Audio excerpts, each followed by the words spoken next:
So for the second example, I'm going to leave my 5 coins at 5 centimeters and my 8 coins at 23 centimeters, which the stack's looking a little off there. Okay, and then I'm going to add on 6 coins at 27 centimeters. So I'm going to put these right at the 27 there. We're trying to center it on that 27. And I'm going to put 7 coins at 12 centimeters. So here's my 12, here's centering it. So that should move the center of mass. So the center of mass is no longer going to be at 16 where I had it before. I can see if I lift it, it's definitely not balanced at 16. So the additional weights in different positions have changed the center of mass. So let's calculate the new center of mass.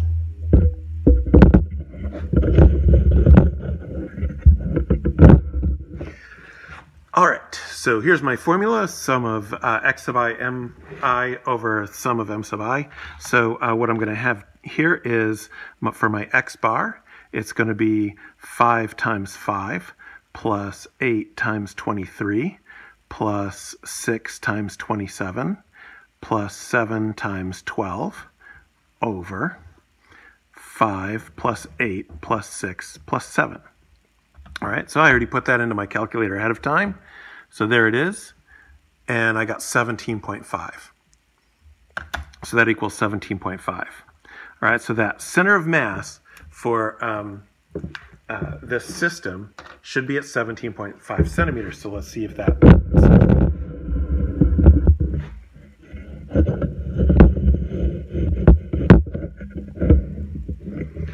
Okay, so here's 17.5 right there. All right, so if I lift it, it should balance. And it balances perfectly. All right, so looking at that from the side.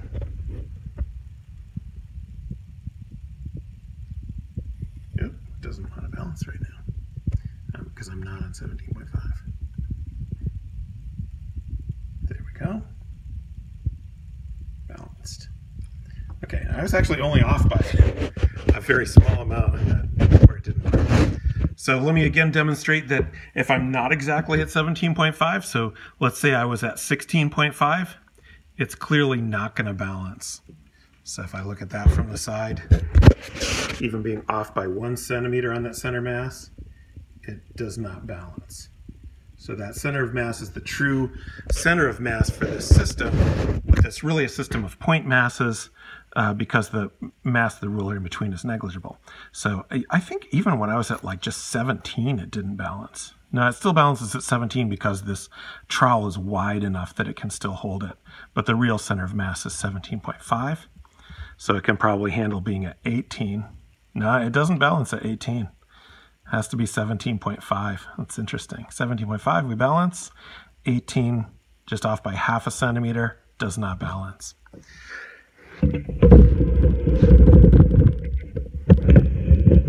So it might seem that neglecting the mass of the balance in between is a little bit of a cheat, but actually there are important systems where that happens. So for example, if you're looking at the orbit of the Earth around the sun, so everybody learned in 8th grade that you have the sun and you have the Earth, and the Earth goes in a nice ellipse around the sun, right? So, but it's not really the Earth that does that. It's the Earth-Moon system. So the Earth and Moon actually are off that. So if you think here's the Earth, here's the Moon, these two have a center of mass, the Earth and the Moon, that's somewhere in between them. It's of course going to be much closer to the Earth because the Earth is a larger mass. You could actually calculate that, but we need to do a little more work first. So that center of mass of the system is in between them, but there's actually no physical object connecting them. So not only is the object connecting them, like the ruler, not only is it negligible, it's non-existent. And then what really happens is it's that center of mass that goes around the center, that goes around the sun in a nice ellipse.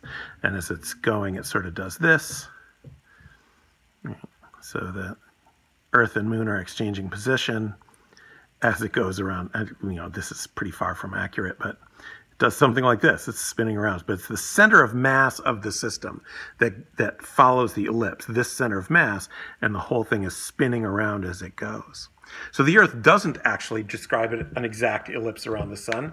It's only the center of mass of the Earth-Moon system that does that. And then, so there are a lot of important systems where that happens. Pluto-Charon system is an important one because Pluto and Charon have very similar masses. So you can't do any calculations on the Pluto-Charon system without accounting for the center of mass, because the whole thing is spinning around this, and then the center of mass is following its orbit as these two spin around that. And then, binary stars, another example. Binary stars have very close equal masses in some cases not.